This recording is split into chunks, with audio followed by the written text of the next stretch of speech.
All right, good morning, everyone. Welcome to our second week of online learning. So today I'm going to give a quick lecture over, or intro lecture over China and its shift into communism. So we'll get into it. I know you guys covered a little bit of this at the end of last week, but we're going to get a little bit more in depth into the Chinese Revolution here in China. All right, so early China. Let's talk about China before the revolution, and maybe you remember a little bit of this from last year, but we'll go through it here anyway. So China really starts having its revolutions in the 1900s. There'll be some civil wars, there'll be some revolutions. We'll go through these things here in a minute. After one of our, or before our revolution start, warlords basically divided the land and ruled certain areas. It's a lot like Germany before they united, where they had the principalities, where they had these little different regions that were ruled by local rulers. Now, the gentleman by the name of Chiang Kai-shek will take control. Now, Chiang Kai-shek is a nationalist, and he is going to want to reform and unite China under more democratic rule. And by nationalism, what I mean is China first, right? Where after centuries of others getting involved in China, Chiang Kai-shek wants to see the Chinese take control of their own country. He is also going to want to see a more democratic country, and so he's going to take control here at the beginning of this time period of uncertainty. So, like I said, he's a nationalist. He wants the Chinese people ruling China. So, good sentiment here from Chiang Kai-shek. And he will, like I said, fight to unite China. Here is a picture of him. Now, in the 30s, China will fall into conflict because the Communist Party is going to rise up.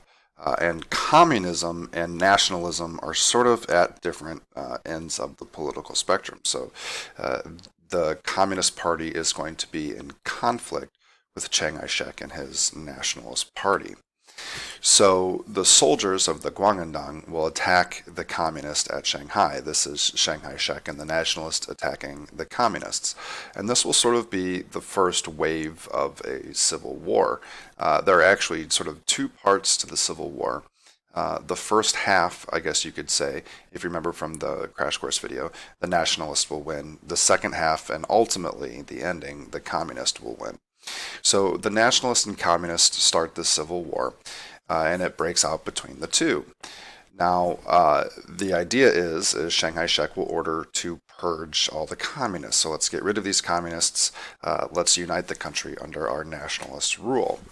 Now, the communist leader, as we probably know already, will be a guy named Mao Zedong. Mao will become victorious. You saw and heard from him last week. I think I have a picture here of him. There we go. So there's Mao, very, very famous face, and he will be the creator of the Red Army, or the Communist Army in China. Now, the Communist Army is going to have a bad go of it for the start, if you remember from the Long March. So this is a retreat of the communist forces. This is a big, big loss, and the Long March will see the communists having to retreat, and their forces go from about 100,000 to 8,000. You can sort of compare this to many other things like the Bataan Death March, perhaps. You could talk about maybe the Trail of Tears, these big events throughout history that this would sort of relate to. And here, as they go through, and we'll see a map and where they march through the country here in a second, they'll display some good behavior to civilians, and this will actually help them gain some popularity as they march. And again, let me show you a map here in a second. And as they went, they still had these battles with nationalists, and they used guerrilla tactics. And we'll talk about why these guerrilla tactics will be important just here in a minute. So here is Mao on his horse. You could almost compare this with the image of the Native Americans on their horses from the Trail of Tears. Here's the map I was telling you about. So here is where we start the Long March. So you can see this is the communist base at the beginning.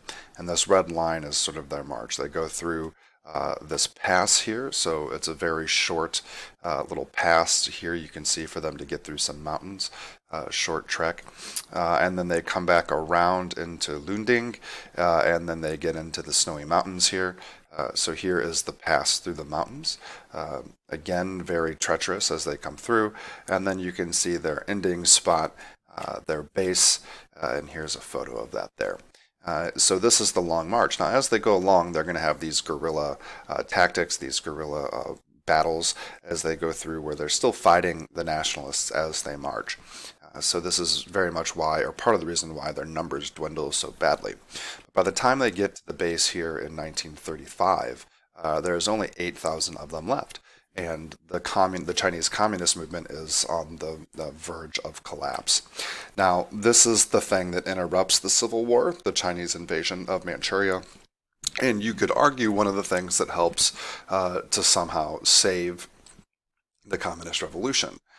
Because one of the things that will endear the communists to the rest of China, number one, is their good behavior during the Long March, but also is because the communists are better at fighting the Japanese. So as we know, as we talked about with Mr. Miller, during World War II, Japan will invade Manchuria and China with the Nanking Massacre. Remember that?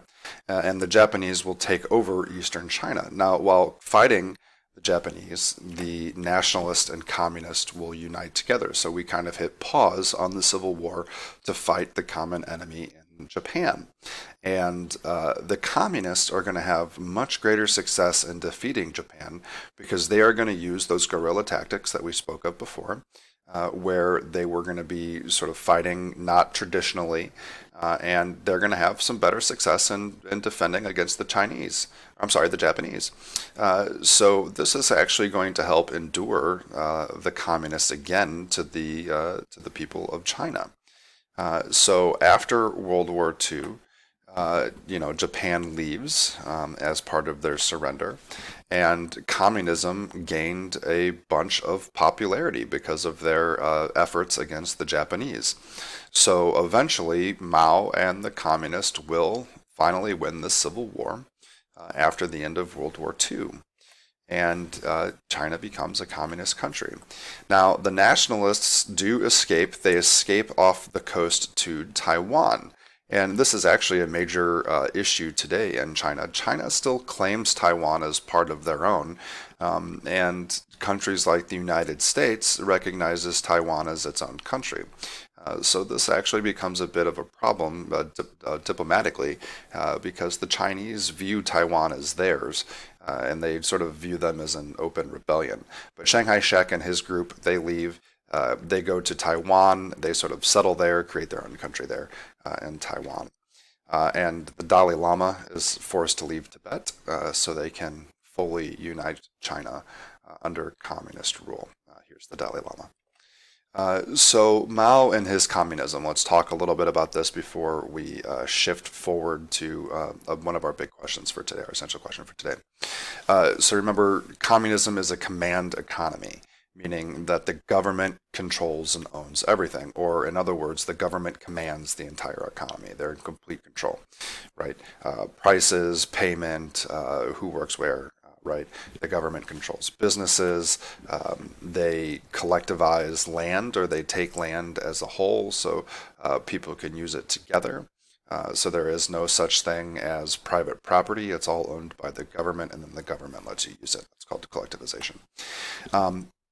Mao will also have a program that is very much based off of Stalin and his 5-year plan. If you remember back to the Russian Revolution, it's called the Great Leap Forward. Now, the Great Leap Forward will have some successes, but some major failures as well, and one of those failures is Mao's inability to feed his own people.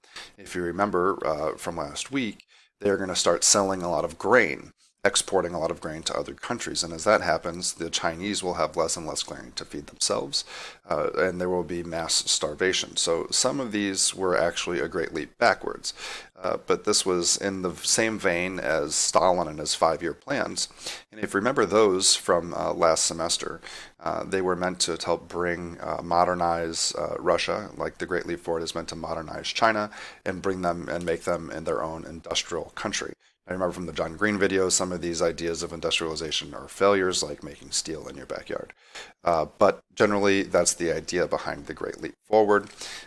People were forced to work to increase their production and increase their industrialization.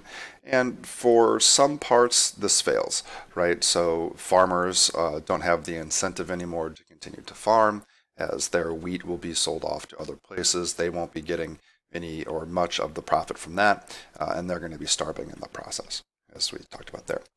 So we'll continue here. This will be our last slide for today with Mao's policies and the Cultural Revolution. Now, we're going to go much more in depth. We'll start probably tomorrow talking a little bit more about the Cultural Revolution. So we'll go much more into depth there. But remember that this Cultural Revolution is going to be bad news for people like me. The educated teachers and stuff like that, right? So they're attacking the upper class. Teachers will be beaten, killed, forced to work in labor camps. Professors, artists, these upper class, these intellectual classes. And the Red Guard will be this new sort of, it's like the Hitler Youth. A new band of teenagers that will revolt against this upper class, and they'll have Mao's Little Red Book. We're going to go way more into detail about this in the next couple of days. So you can see here the Youth Guard with Mao's Little Red Book here. All right. So that's going to end today's quick lecture video. A little bit over. So today we're going to work with some documents, and our major question that's going to go along with this is, why did the Chinese peasants support Mao? So I'm going to post a quick document packet and for some documents to work with, and I am also going to post the thesis outline sheet for DBQs, and I'd like you to fill those out using the documents. So I'd like you to create a thesis and a couple of support points with some background so we can help decide why the peasants and the people of China supported the communist revolution. All right, sorry for the video being a couple minutes over, guys, but I will see you tomorrow.